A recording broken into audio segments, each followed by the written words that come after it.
So this exhibit isn't open yet, but I'm taking you inside. This is the Guggenheim. Yes, the same as the famous museum in New York, but today, we're in Spain, and we have rare behind-the-scenes access to a brand new exhibit before it opens to the public. But here's the thing, do you even know what it takes to put a museum show together? Sometimes it's hard to understand what the art is actually talking about. That's why we're meeting with the very people who created the show, and you'll discover what it takes to put a show together like that and what the art actually means. And there's one more thing. In this museum, there's this one room that's rumored to change the way that you feel time. So we're gonna go find it. Let's see if it lives up to the hype.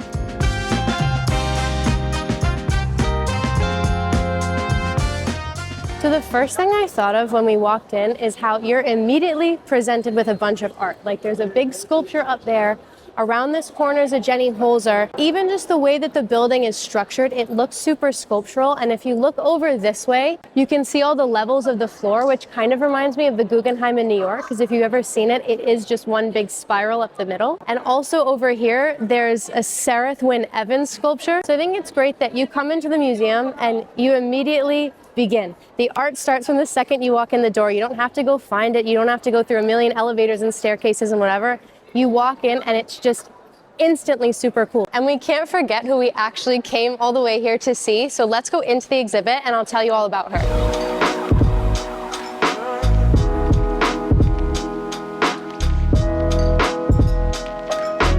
So this is Helen Frankenthaler, and she's really well known in the art world, but if you have no idea who she is, this is what's so special about her. So you know those paintings that are essentially just a bunch of random colors on a canvas? You know the kind that people are always like, oh, my kid could have done that, even though they couldn't?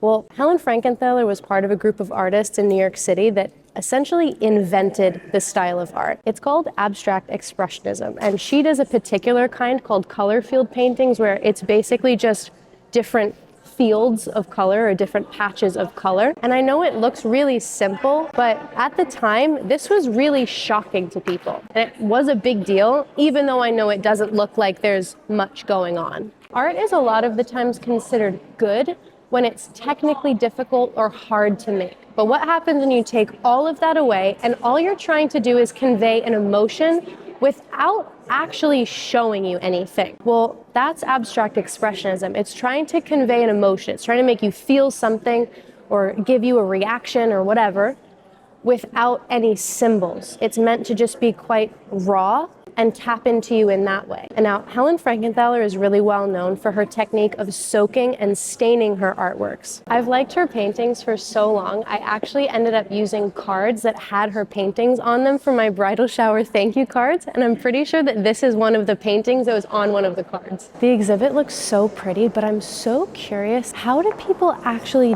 decide what paintings to hang? Like, I've always wondered what that process is like.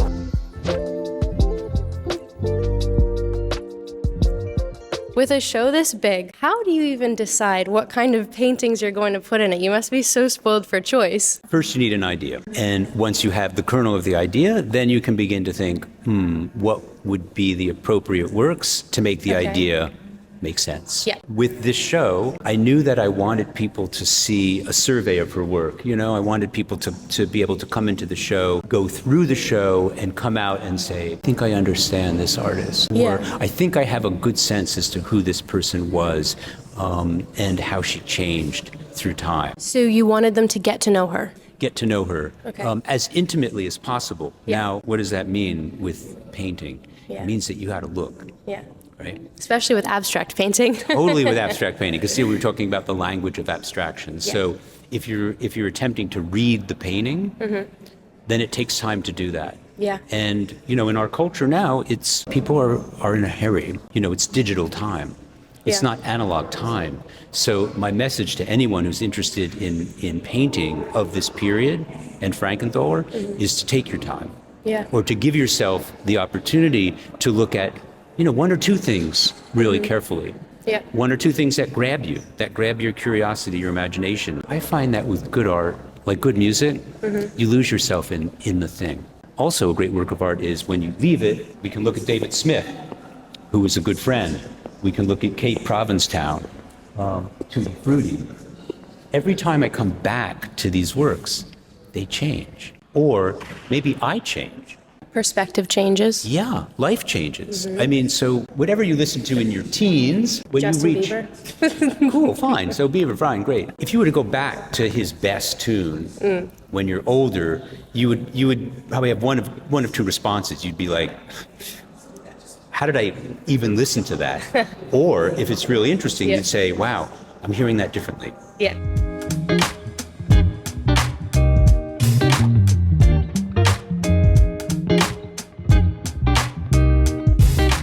It was really cool to see the exhibit and actually experience what the curator was trying to get us to do as a viewer.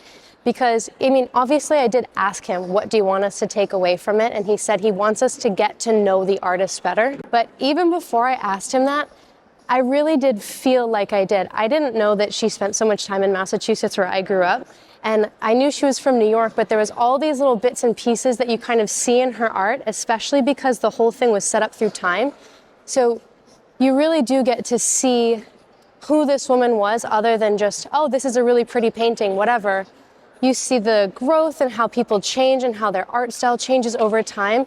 And you really feel like you do know this person. And I think that's really special. So I guess what I'm trying to say is it's really great to see that the show was made to do something and it really worked. And you also get this really warm takeaway from it.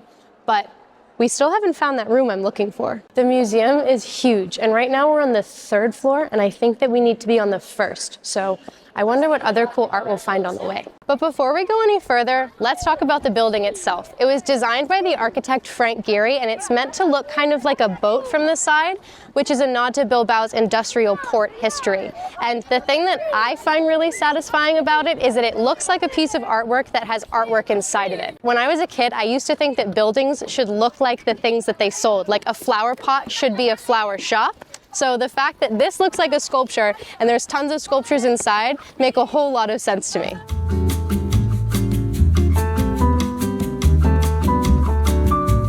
The thing that I like a lot about this museum is that they have a load of famous artists, but it's not necessarily always their most famous work. It's just a really good example of it. But they're not the obvious choice. You can kind of learn a little bit more about the artist and it draws you in because you're like, oh, I think I recognize that artist, so you go up and check. That over there is Andy Warhol and it's obviously Marilyn Monroe, but I didn't know that he made screen prints that were that big. That is a massive painting. It's nice to see a really good example of the artist's work that's recognizable, but it's still something that you necessarily haven't seen yet. Oh my God, okay, this is it. We finally found the room. This entire room is a sculpture by the artist Richard Serra, and it's called Matter of Time. And the whole point is to kind of pull you through the room and take you through the process of his life and how life kind of starts off simple and gets more complicated, but it's meant to kind of make you feel weird. Here, look over here. It shows you a map of what it looks like, and you can kind of see how everything is swirly and then it moves and then it gets even more swirly. So let's go see if it actually does make me feel like time is different, and I hope I don't get dizzy. I did expect it to be big, but I didn't expect it to like feel big. Like it is absolutely massive. And you can see up here, so Richard Serra did work with the architect of the building because the room itself and the way that it is shaped is meant to kind of add to the experience. So you can see all of the shapes and swirly bits and whatever in the ceiling are meant to kind of play with the sculpture. But the thing is you can go inside of them. Right? So let's go see what it actually feels like in there.